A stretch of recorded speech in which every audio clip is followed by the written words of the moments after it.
Bonjour à toi et bienvenue dans le podcast Les Sentiers du Possible. Je suis Alexandra Ridou, coach certifiée et fondatrice de Randose, pour t'accompagner à cheminer vers une vie pleine de sens et d'impact. Chaque lundi, je te partage mes réflexions et outils pour t'aider à atteindre les sommets de ton épanouissement. Et les mercredis, je te laisse découvrir une interview inspirante d'invités qui vivent la vie qui leur correspond vraiment. Ah, et j'ai oublié, je t'invite à écouter chaque épisode en marchant. Les neurosciences l'ont démontré, marcher te permet de prendre plus de recul, de développer ta créativité et ainsi prendre les meilleures décisions pour vivre la vie qui te fait vibrer.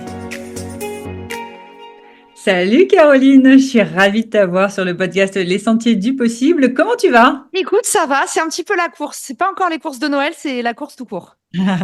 Ouais, c'est ce que tu me disais, mais j'ai l'impression qu'avec toi, c'est tout le temps la course. Je pense qu'on aura l'occasion d'en reparler, mais tu as un agenda, je sais pas comment tu fais. Alors déjà, Caroline Mignot, pour ceux qui ne te connaissent pas, en quelques mots, qui tu es, que fais-tu? Alors, je suis entrepreneur, particulièrement dans le marketing, comme tu le sais, mais un type de marketing un peu particulier, le marketing personnel. Ça, c'est ce que j'enseigne de mieux à l'heure actuelle. C'est aussi lié à mon livre From Zero to Hero, que tu as peut-être vu passer sur les réseaux sociaux ou en librairie. Et l'idée, c'est d'apprendre aux gens enfin à mieux se vendre. Alors, il y a évidemment beaucoup d'indépendants qui sont intéressés par cette problématique de comment aller toucher plus de clients en ayant un meilleur discours commercial, en sachant se valoriser, mieux vendre son expertise. Et puis, il y a aussi en fait plein de gens dans le monde du travail qui souffrent du fait de ne pas se sentir justement assez valorisé, assez entendu, d'avoir peur de déclencher des conversations, d'avoir peur d'attirer l'attention sur soi. Et du coup, moi, j'apprends à tous ces professionnels à mieux vivre au travail en se sentant beaucoup plus sûrs d'eux. Oh, trop bien. Un super livre d'ailleurs avec un nombre de pépites incroyable. Je vous invite tous à lire le livre de Caroline From Zero to Hero, avec mon super accent anglais en plus. Et On adore. Caroline, j'ai l'habitude de commencer le podcast par une question qui est toujours un peu la même, la traditionnelle. Sur une échelle de 1 à 10, à quel point tu dirais que ta vie fait sens aujourd'hui? Euh, Allez, 9,75 pour pas avoir l'air prétentieuse. Ok. Non, pour le coup, ma vie, elle a encore des défauts, mais elle fait vraiment, enfin, je fais ce que j'ai toujours rêvé de faire et je pense que je me sens pleinement à ma place. Donc là-dessus, c'est pas ce sur quoi j'essaie de travailler cette année. Super. Tu dis que c'est ce pourquoi tu as toujours rêvé de faire. Vraiment toujours, de genre, tu vois, depuis petite, tu te disais, ouais, c'est fait pour moi, je sais pas moi, le marketing, etc. À partir de quand tu as eu ce déclic de c'est ça qui fait pour moi? Ce qui est fait pour moi, c'est pas le marketing, c'est une vie à mon image où en fait je choisis les gens avec lesquels je travaille, ou quand il y a une culture toxique quelque part, j'ai le choix que j'ai pas toujours eu de pas y aller, même de dire non. Donc ça, c'est vraiment un luxe, je trouve. Je me rends bien compte qu'on n'est pas tous à l'avoir, donc je pense qu'il faut savoir reconnaître la valeur des choses qu'on nous donne. Aujourd'hui, c'est ça, mon vrai luxe à moi, c'est j'ai créé une activité dans laquelle à la fois aujourd'hui, j'ai la liberté totale de faire que ce que j'ai envie de faire. Et en plus, qui me protège, puisque j'ai créé des systèmes de rémunération qui font que j'ai pas besoin d'être dans tous mes business. Et donc, ça me protège aussi de tous les aléas que connaissent les indépendants. Et tu vois, sur mes 3 premières années, j'ai vraiment voulu pas seulement construire mon activité, mais aussi automatiser certaines parties pour pouvoir, si demain je suis malade pendant 3 mois, je me le souhaite pas évidemment, mais on y pense tous quand on est indépendant, quand on devient entrepreneur, on se dit et si je suis pas là, est-ce que le bateau reste à l'eau? Et en fait, c'est vraiment ça aujourd'hui qui me permet d'avoir autant de liberté. C'est que ça tourne, une grosse partie de ce que je fais tourne sans moi. Ouais, tu as la sérénité financière qui fait que tu te poses pas 36 000 questions. Ouais, effectivement, c'est la liberté. Tu vois, la liberté de pas devoir rendre des comptes à tout le monde, la liberté de pas effectivement être tributaire d'une seule rentrée d'activité. C'est tout ça à la fois. Et donc, oui, le marketing, évidemment, je suis à ma place aussi, mais tu vois, le marketing ou autre chose, en tout cas, ce qui donne du sens à ma vie aujourd'hui, c'est que je la compose à mon rythme, avec les personnes que j'aime et autour de mes centres d'intérêt. Ah, trop bien. Et tu parles de liberté. J'aime bien dire que souvent, il n'y a pas de liberté sans contrainte. C'est quoi tes contraintes justement de cette liberté que tu as aujourd'hui? Dans mon travail, j'en ai pas trop. Dans ma vie perso, j'en ai des contraintes. Mais dans mon travail, j'en ai pas tant que ça, honnêtement. Je l'ai choisi. Donc, c'est moins des contraintes. Ouais, mais du coup, c'est ça qui est intéressant, c'est que quelles sont les contraintes que tu choisis avec lesquelles tu es OK? Parce que souvent, il y en a qui vont dire, tiens, je vais me lancer dans tel, je sais pas, dans l'entrepreneuriat, Ouais, t'as euh, raison. telle liberté, et finalement la contrainte qui va avec ne leur convient pas, tu vois. Ce serait quoi, du coup, La les contraintes avec lesquelles contrainte. tu es OK? La contrainte avec laquelle je suis OK, c'est celle de beaucoup travailler. C'est vrai. Je travaille énormément. Je fais beaucoup de choses aussi.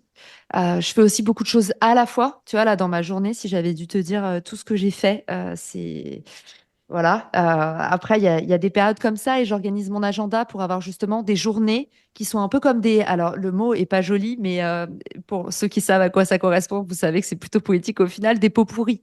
C'est-à-dire qu'au final, parfois, j'ai des journées où je ne fais que, et c'est souvent le vendredi, puisque mon vendredi, qui est le jour où on se parle aujourd'hui, c'est le Giving Friday. Donc, Giving Friday, c'est un truc où je fais que des choses pour les autres. Et du coup, c'est alors un pot pourri, excusez-moi l'expression, évidemment, c'est très positif. C'est une somme de plein de petites choses, c'est plein de petites confettis, de petites choses différentes que vous vous étiez engagé à faire à droite à gauche. Donc, dans ces journées du vendredi, je fais plein de trucs hyper différents. Je peux venir en aide à des entrepreneurs, je peux aller filer des coups de main à des copains, je peux gérer aussi des choses parfois sur des domaines complètement différents. Je vais aussi, tu vois, je te donne un truc tout bête, euh, je vais apporter le goûter à Arnaud, que tu connais, mon conjoint. Enfin, je prends vraiment le temps de faire plein de petites choses, un peu comme quand, bah oui, on fait les courses de Noël, tu vois, tu dis sur ta journée, faut que je fasse ça, ça et ça. Bah, le vendredi, Giving Friday, pour moi, par exemple, c'est une journée où bah, je vais à 100 à l'heure et je fais le plus de choses possible. Donc, je pense que effectivement, c'est pas un agenda qui irait à tout le monde. Je pense qu'il y a plein de gens qui se diraient, mais je vais devenir chèvre. En fait, une chose à la fois, je ferai ça dans un mois. Moi, ma mentalité, c'est vraiment de faire le plus possible, de faire toujours mon maximum. Et je pense que tu as raison. C'est peut-être une contrainte. Après, je la vis pas comme telle, mais c'est une contrainte dans le sens où je pense que c'est la partie de ma vie que peu de gens seraient prêts, avec lesquels peu de gens seraient prêts à composer. Ouais. Et moi, la première, enfin, je me pose la question d'ailleurs, combien de temps tu as besoin de sommeil la nuit, tu vois, pour rentrer tout ce que tu rentres dans tes journées, etc. Parce que c'est juste incroyable de l'extérieur. Bah, en fait, pas toutes. Je me suis bien organisée, Alex. Donc, c'est vrai que là, tu me vois sur tu me vois sur les journées du vendredi. Et sinon, en général, c'est les journées du mardi ou du mercredi où je suis en création de contenu. Le reste du temps, lundi, je suis avec mon équipe.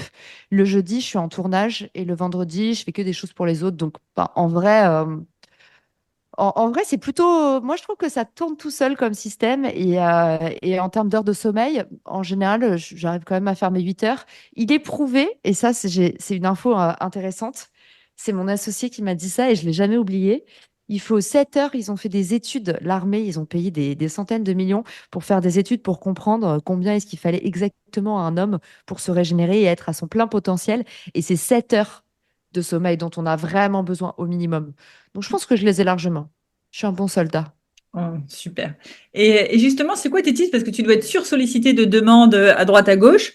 Et il y a cette notion de temps en temps, on a envie de s'éparpiller dans tous les sens. Alors, je comprends que tu t'acceptes Ouais. l'éparpillement, mais quand même, tu dois pouvoir poser tes limites. Comment tu fais justement pour gérer qu'est-ce que je prends, à quoi je dis oui, à quoi je dis non? Bah, il y a tout un chapitre sur mon livre là-dessus. En fait, ce que j'ai fait, c'est que j'ai automatisé et délégué au maximum, puisque moi, je fais partie des personnalités qui sont pas à l'aise avec le fait de dire non, et que bah, c'est aussi un des messages de mon livre. Plus vous allez avoir du succès, plus vous allez devenir visible ou reconnu dans ce que vous faites, plus en fait, votre job va être de dire 10 000 fois plus non que oui. Parce que mathématiquement, vous ne pouvez pas tenir si vous faites toujours en fait, la même proportion. Par exemple, tu vois, si demain j'ai une communauté qui fait 2 millions de personnes, je ne sais pas si je tiendrai avec un seul Giving Friday. Donc en fait, il faut grossir aussi avec son temps et avec ses contraintes. Et du coup, moi, je pense que le plus important, c'est de se dire avec quoi est-ce que je suis à l'aise là maintenant. Je me pose que la question du présent. Ouais, ok. Donc c'est vraiment, tu écoutes, on va dire, ton cœur, ton intuition du moment sur je dis oui ou je dis non. En fait, c'est exactement ça. Je crée des règles et je délègue. Alors, je peux rentrer un peu plus dans le détail si tu le souhaites, mais grosso modo, ma première réponse, c'est ce avec quoi je suis à l'aise en ce moment. Je te donne un exemple tout bête, Alex. Avant, je faisais pas mal de podcasts audio. Et avec le temps, j'ai restreint ma bande passante et je ne fais plus que de la vidéo parce que ça me permet de redistribuer les épisodes et de pouvoir derrière m'en resservir pour mes réseaux sociaux et les renourrir. Donc, pour que tu saches, maintenant, ma règle, c'est que je ne fais plus aucun épisode audio parce que derrière, je ne peux pas suffisamment le rentabiliser et je ne peux pas suffisamment le redistribuer. Donc, en fait, c'est du temps que je passe à faire un contenu qui, derrière, va être faiblement distribué. Donc, c'est un mauvais investissement de temps. Tu vois bien que quand c'est Alexandra qui me le demande, que je connais depuis 2 ans, le petit rayon de soleil que j'adore retrouver, bah, évidemment que je vais le faire. Donc, en fait, c'est important de mettre le périmètre de ce à quoi vous dites non et c'est aussi important de voir individuellement. Tu vois, typiquement, il y a des entrepreneurs aujourd'hui qui me disent, ah bah moi, je donne jamais de conseils gratuits. Oui, mais en fait, peut-être que tu peux tracer ce périmètre-là parce que ça te protège. Mais à côté de ça, s'il y a ta meilleure amie qui te demande une demi-journée pour l'aider sur ton activité, est-ce que tu vas bien vivre le fait de lui dire non? Donc, c'est pour ça que je te dis, il y a des choses qu'il faut déléguer. Il faut mettre un cadre. Il faut automatiser. Comme ça, tu passes pas ton temps à dire non. Mais c'est important aussi, je pense, aussi d'écouter son cœur et de se dire parfois, bah là, d'habitude, je le fais pas. Mais voilà, je vais le faire. Donc, je sais pas si ça te semble assez complet. Après, je peux rentrer plus dans le détail si tu veux Non, des non, cas particuliers. c'est justement ultra intéressant de se dire, déjà, là, je comprends, ce que je comprends, c'est la règle numéro une, c'est je m'écoute. Tu vois, ça prend, on va dire, Ouais. toutes les Est-ce règles. que j'ai envie? Ouais, est-ce que j'ai envie? Ouais, est-ce que j'ai envie? Et ensuite, il y a quand même une certaine structure, un certain cadre pour te dire, je pense, Ouais, voilà, mon objectif prioritaire du mois, c'est ça. Est-ce que ça rentre dans le cadre de cet objectif? Oui, non. Est-ce que ça peut être délégué ou autre? Et ok, ultra intéressant. Ultra intéressant. Et il me semble, si tu dis pas de bêtises, hein, t'es TDAH, tu dois clairement oui, être du potentiel aussi au passage. ouais. Comment tu fais justement pour gérer tous tes projets? Parce que je pense que tu dois avoir 1000 milliards d'idées, tu vois, en même temps. Tu as un temps quand même qui est imparti. On a dit on dort quand même 7 heures. J'ai bonne nouvelle, Caroline dort. Comment tu fais du coup pour choisir tes projets justement? Je me lance là-dedans ou je me lance pas là-dedans? Et quels sont tes conseils pour tous ceux qui sont justement en TDAH multipotentiel, qui ont tendance à Ouais. pour ne pas trop s'éparpiller? C'est un exercice que je donne beaucoup dans le livre, c'est l'exercice de visualisation. Je trouve que c'est un truc tout bête qui est hyper puissant. C'est où est-ce que tu te vois, c'est quoi ta vie rêvée en fait. Et là, tu découvres trop des trucs sur toi. Ah bah en fait, moi je me vois à la campagne. Ok, qu'est-ce que tu fous depuis 10 ans en ville? Ah bah en fait, moi je voudrais. C'est comme ça que je me suis rendu compte, Alex, que j'avais développé un SaaS, un logiciel marketing, qu'en fait, moi j'avais envie de faire de la scène. Et quand je me suis rendu compte que cet exercice m'avait apporté, alors que j'avais un master 2, 10 ans d'expérience, que je suis quelqu'un quand même d'assez éveillé, je m'instruis beaucoup, et je me dis en fait, un tableau de visualisation, ça m'a fait me rendre compte que je me voilais la face. Je me suis dit, mais Caro, tu veux pas devenir un acteur de la tech? Tu veux pas faire un logiciel marketing? C'était bien pour te lancer, mais en fait, ce qui te fait vraiment vibrer aujourd'hui, d'ailleurs, merci mon parcours, parce que c'est aussi grâce à ça que j'ai pu faire cet exercice et me rendre compte, mais c'est les conférences. Et du coup, cet exercice de visualisation, il va vous aider à, OK, est-ce que je suis dans le droit chemin? Et après, c'est beaucoup plus facile. Une fois que vous avez une vision long terme, il suffit de découper en objectifs. Je te donne un exemple. Moi, ce que j'ai très envie de faire, c'est faire plus de conférences, plus de scènes. Du coup, il y avait la sortie de mon livre. Donc, j'ai passé 3 mois sur la sortie de mon livre. Après, il y a eu 3 mois là où j'ai fait que des conférences.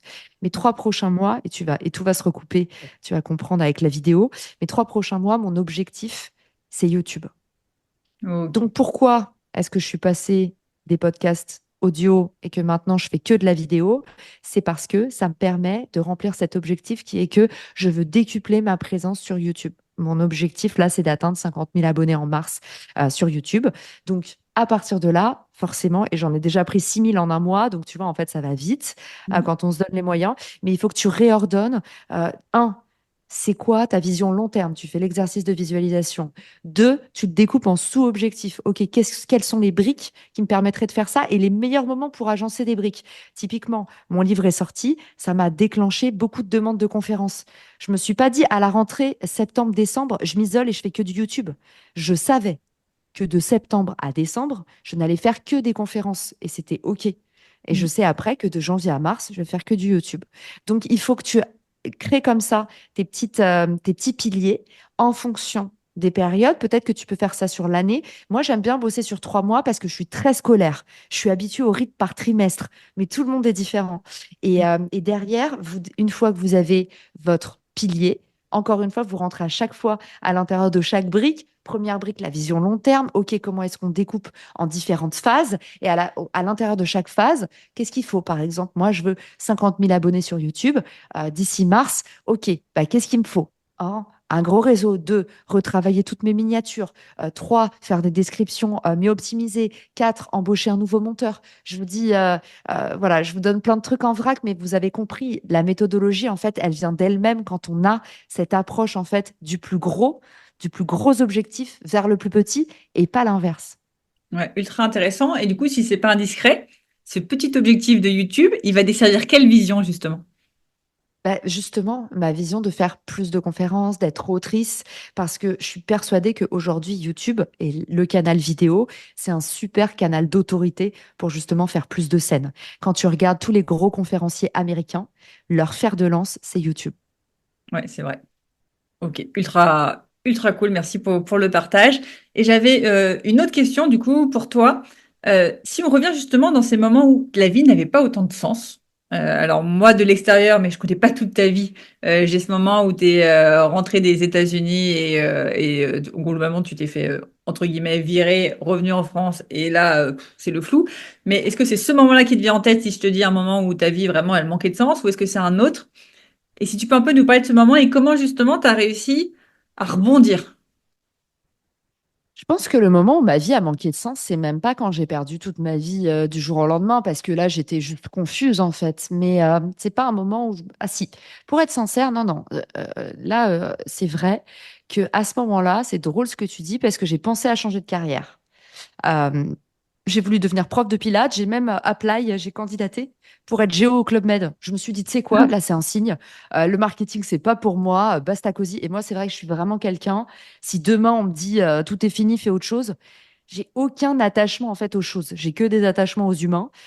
Et les centres d'intérêt, pour moi, ça repousse. Donc, à ce moment-là, j'ai pensé à changer de carrière. Mais je pense que pour être sincère, les moments dans ma vie où j'ai le plus manqué de sens, c'est particulièrement, je pense, à un CDI que j'ai fait dans la mode où justement on parlait du pouvoir de l'amour en fait. J'ai bossé dans ce CDI pendant presque 4 ans. Et en fait, il y avait vraiment plus d'amour à la fin. Quand je dis amour, je sais très bien on n'est pas censé être amoureux de nos collègues, mais tu vois, d'autres disent bienveillance. Et je trouve ça trop mou comme mot. J'allais au travail en n'ayant pas hâte de pousser la porte pour parler avec des copines, prendre le café, faire des projets canons parce que j'avais envie que la boîte déchire tout. J'allais au travail à reculons. J'aimais de moins en moins mon patron.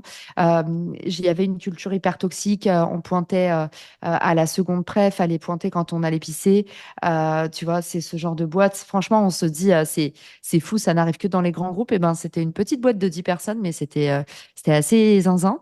Et pareil, je devais à la fin, comme il y avait une relation qui s'était détériorée, on m'avait demandé de mettre en copie de strictement tous mes emails la directrice de production qui n'avait rien à voir avec mon métier.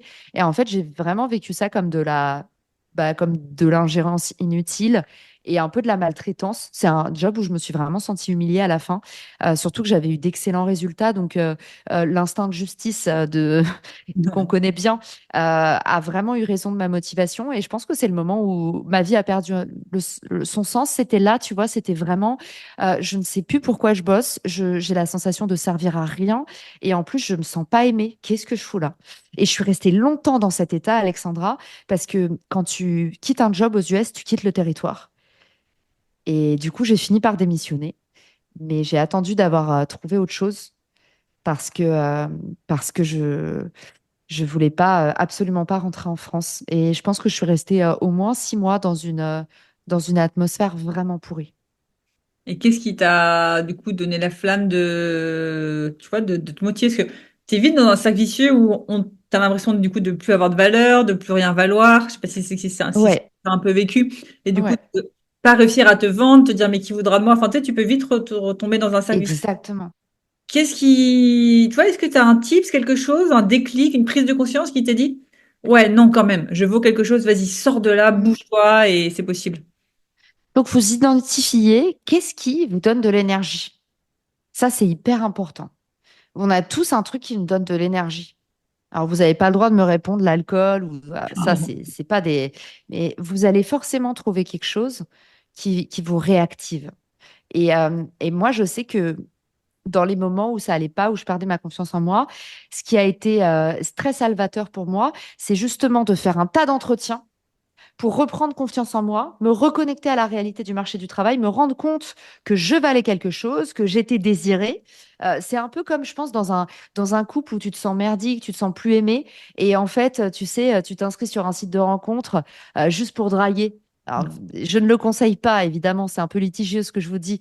Ce que je veux dire, c'est que je me sentais un petit peu comme ça. Le fait d'être dans un job où on te regarde plus, où on te dévalorise et d'aller passer des entretiens et du coup de recevoir des offres ou à minima des compliments, pouvoir avoir la possibilité aussi de repartager tes accomplissements, te focus sur la big picture comme on dit aux États-Unis, c'est-à-dire prendre du recul et regarder les choses avec un peu plus de distance.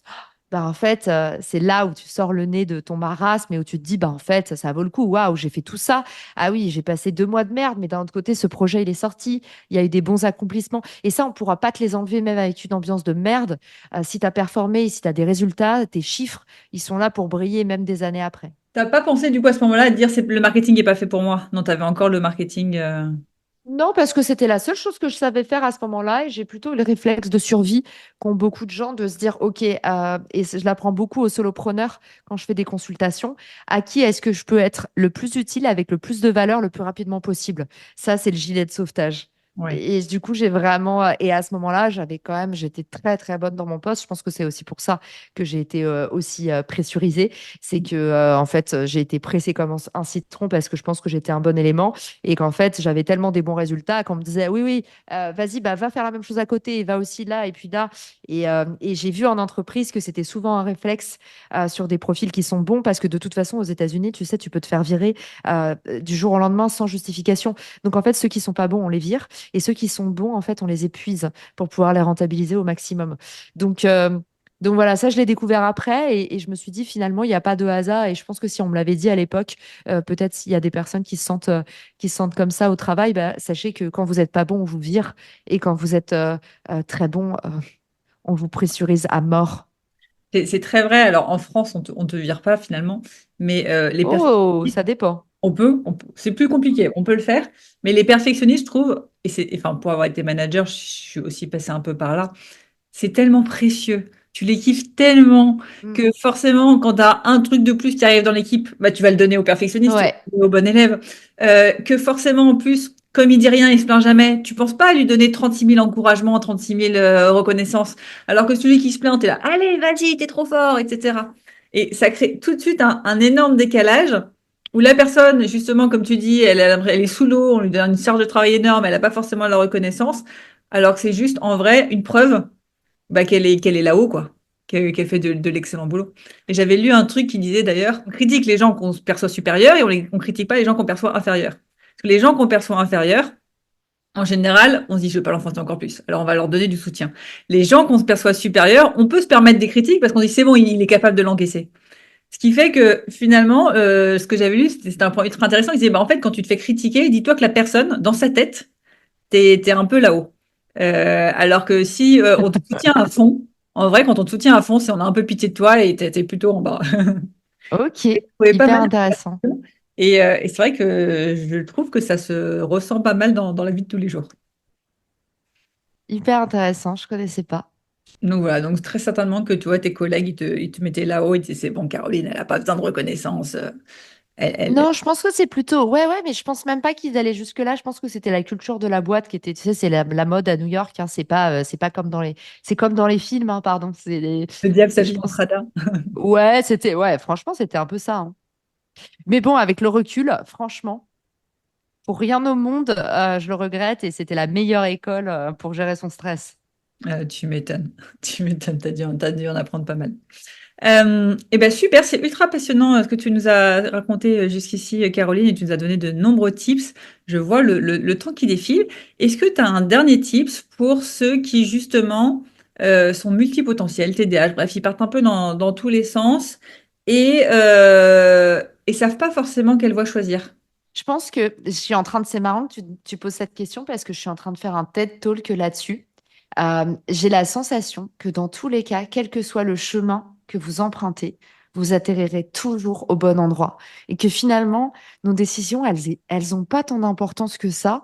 Parce que quand tu regardes les parcours de vie autour de nous, tu verras que les gens qui sont vraiment passionnés, ils arrivent toujours là où ils doivent être. Mon père, par exemple, il rêvait de faire de la photo. Du coup, il a tout quitté après le bac pour bosser dans un magasin de photos. Il s'est dit, je vais me faire repérer. Au final, il s'est jamais fait repérer, donc il a fini guichetier à la Sécu. Il a fait le tour des jobs alimentaires. Et puis, au moment où je suis née, il a repris des études et des études de journalisme.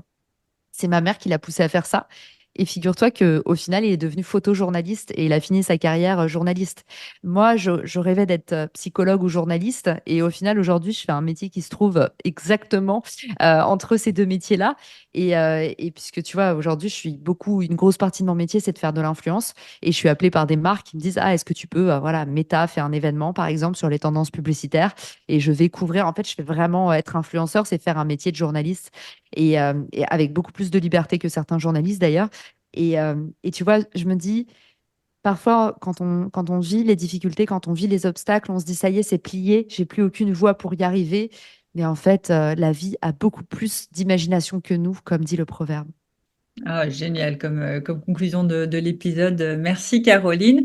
Et le podcast, on a l'habitude de le terminer avec une question de coaching que les auditeurs peuvent se poser en marchant. Donc il y a la petite musique et tout ça qui arrive à la J'adore. fin. Tu aurais envie qu'ils se posent quelle question?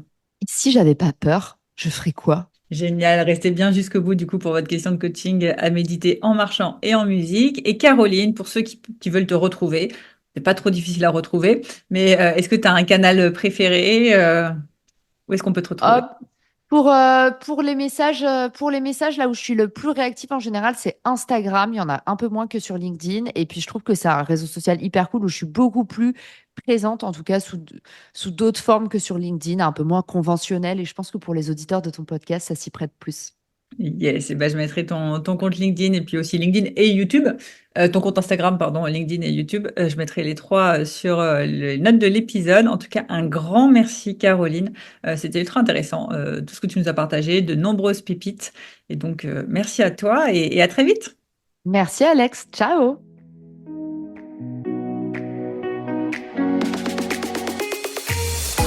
Avant de te plonger dans la question de coaching du jour, pense à rejoindre la plateforme d'exercice en ligne du podcast pour y retrouver les notes d'épisode, les questions de coaching et l'action à réaliser pour cheminer pas à pas vers une vie pleine de sens et d'impact. Le lien est en description de l'épisode. Et bien évidemment, si tu as aimé cet épisode et le concept du podcast, tu peux me le faire savoir en me laissant une belle note ou un joli commentaire sur la plateforme de ton choix. Tu peux aussi partager le podcast à une personne qui peut en avoir besoin. Et c'est parti pour tes 2 minutes de coaching et on se retrouve très vite dans le prochain épisode. Bye bye! Et c'est parti pour ta question de coaching à méditer en marchant et en musique. Et aujourd'hui, c'est Caroline qui te pose cette question. Si tu n'avais pas peur, qu'est-ce que tu ferais?